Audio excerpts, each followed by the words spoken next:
네, 안녕하세요. 코비드 챗봇을 제작한 팀 돌핀의 발표자 박규헌입니다. 저희의 발표는 보시는 순서대로 진행하겠습니다. 저희는 코로나에 대한 정보를 직접 찾기 어려운 분들이 편리하게 정보를 얻을 수 있도록 도와주는 코비드 챗봇을 만들었습니다. 일단 결론부터 말씀드리자면 저희는 챗봇을 만드는데 성공해서 먼저 시연 영상부터 보여드리고 설명을 시작하도록 하겠습니다.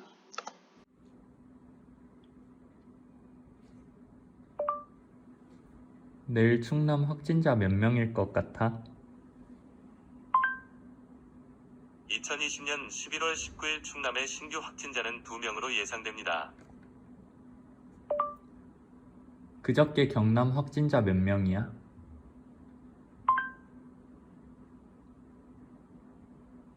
2020년 11월 16일 경남의 신규 확진자는 4명, 누적 확진자는 388명입니다. 오늘 서울에 사람 많이 몰려?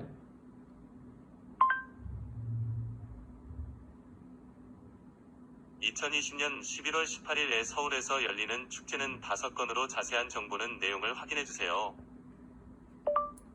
천안에 있는 선별진료소 알려줘.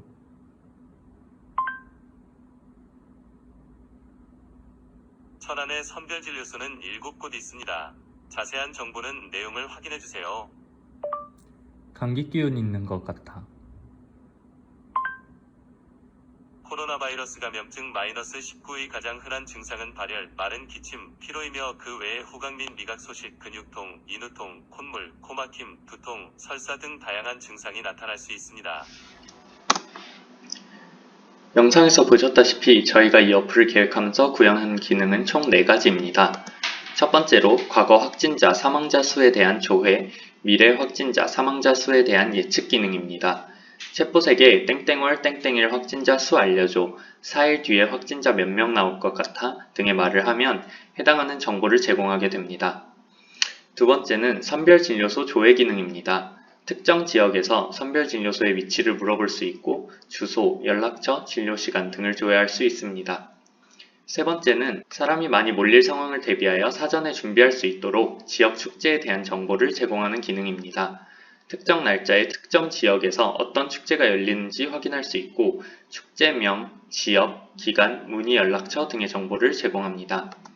마지막으로 열났어, 기침나와 등의 증상을 호소할 경우 코로나19의 주요 증상을 소개해주고 사용자가 적절한 치료를 받을 수 있도록 유도하는 기능이 있습니다. 데이터는 보시는 것과 같이 저희는 통계청, 보건복지부, 문화체육관광부에서 다운로드 또는 크롤링을 통해 데이터를 수집하였습니다. 수집한 데이터에 대해 저희가 필요한 형태로 전처리를 진행하였고 테이블을 재정의하여 MySQL 서버에 입력한 후 서비스 제공에 사용하였습니다.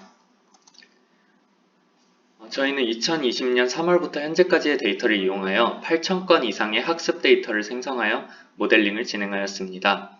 3월부터의 데이터를 사용한 이유는 통계청에서 정리된 데이터가 약 3월 3일까지 누락값이 많이 존재해서 누락값이 비교적 거의 없는 3월 4일의 데이터부터 모델링에 사용하기로 결정하였습니다. 저희의 모델은 텐서플로우로 구현한 RNN 모델로 과거 21일 동안 데이터를 이용하여 다음 날의 확진자, 사망자 수를 예측하게 됩니다. 예측된 값을 이용하여 다음 값을 예측하는 과정을 반복하며 미래 7일까지의 데이터를 예측하고 서비스 제공에 사용합니다.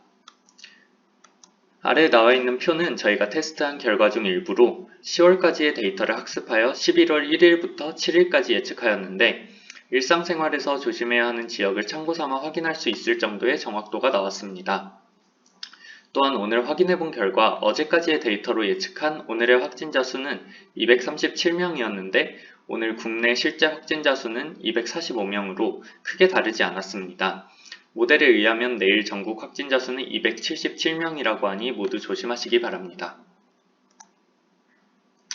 챗봇으로서의 기능을 구현하기 위해 자연어원 텍스트에서 날짜, 지역, 기능에 대한 정보를 추출해야 하는데 저희는 정영석 교수님의 규칙 기반 슬롯 마이너 오픈소스 코드를 사용하여 이를 구현하였습니다. 날짜와 지역을 특정하는 규칙 외에 오픈소스에 포함되어 있지 않은 일부 지역과 사용자가 원하는 기능에 대해 추출하는 기능을 커스터마이징하여 챗봇에 적용하였습니다. 다음은 저희가 커스터마이징한 규칙 중 일부입니다. 반복적인 테스트를 진행하여 저희의 목적에 맞는 규칙들을 추가 또는 수정하였습니다. 영상을 보시면 음성으로만 챗봇한테 말을 걸고 응답도 음성으로 듣게 됩니다. 문자로도 대화가 가능하도록 구현하였지만 편리함을 추구하는 어플인 만큼 음성에 대한 지원을 주요 기능으로 넣었습니다.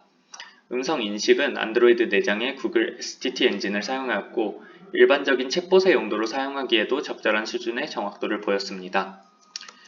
음성 송출은 구글 클라우드 플랫폼의 TTS 엔진을 사용하였고 사용자의 말 이외에 진행해야 하는 상호작용을 최대한 줄이기 위해 STT와 챗봇 TTS를 하나의 플로우로 연결하였습니다. 따라서 이 어플은 신속한 정보에 취약한 노인층이나 타자를 치기 힘든 분들이 사용하기 편할 것으로 예상됩니다. 저희가 기획한 4개의 서비스는 각각의 기대 효과가 있습니다. 우선 첫 번째로 확진자, 사망자에 대한 조회와 예측 기능은 사람들이 해당 기능을 통해 확진자 발생이 많을 것으로 예상되는 날에는 더욱 마스크를 신경 쓰는 등 국가적인 차원에서 방역에 기여가 될 수 있고 모임 일정을 잡을 때 위험한 날은 피하는 등 개인적인 차원에서도 방역에 기여할 수 있습니다. 두 번째로 선별진료소 조회 기능에서는 선별진료소의 정확한 위치와 진료 시간에 대한 정보를 제공함으로써 사용자가 사전에 확인하여 헛걸음하지 않을 수 있도록 돕고 의심 환자가 일반 의원에 찾아가는 일이 줄어들 것을 기대합니다. 세 번째로 지역 축제 정보 제공 기능은 사용자가 방문할 지역에 많은 사람들이 몰릴 위험이 있는지 쉽게 확인함으로써 해당 지역을 피해가거나 더 조심할 것을 기대합니다. 마지막으로 증상 정보 제공 기능은 코로나의 기본 증상을 쉽게 확인할 수 있고 의심 증세가 있으면 코로나 증상을 알려줌으로써 사용자가 경각심을 갖게 될 것을 기대합니다.